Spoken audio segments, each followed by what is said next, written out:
আমি তো মনে করেছি কোনো ফকির। কয়েকদিন ধরে না খুব ডিস্টার্ব করতেছে।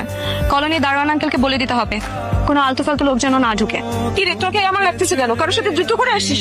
বন্যাকে পড়ানো আর যুদ্ধ করা একই কথা, শুধু পার্থক্য হচ্ছে যুদ্ধটা আমি একা করি আর ও হচ্ছে নীরব সৈন্যের মতো ভূমিকা পালন করে। আরে বলো, তুমি কখন আসলা? মাত্রই আসলাম আন্টি, দাঁড়িয়ে দাঁড়িয়ে নিজের প্রশংসা শুনছিলাম।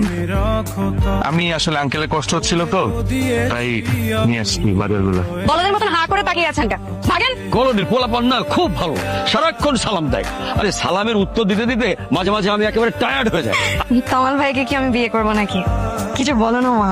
আরে এখানে বিয়ের কথা আসলো করছে বিয়ে না? না, তাহলে নতুন টিচার খুঁজতে বলছে তোর মা। তো তুমি আমাকে বলবে না মা? আরে তোর মা তো গতকালই আমাকে জানালো। আমি তোর বাবাকে বলেছি নতুন একজন দেখতে হবে না। আপনি আমাকে পড়াবেন না কেন?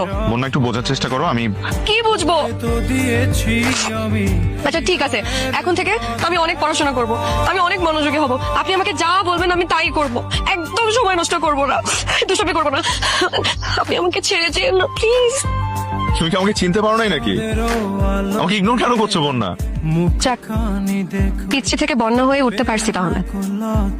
আমি কোথায় আপনাকে ইগনোর করছি? আপনি তো আমাকে ইগনোর করেছেন এত বছর। আমি তো আপনার সাথেই থাকতে চেয়েছিলাম।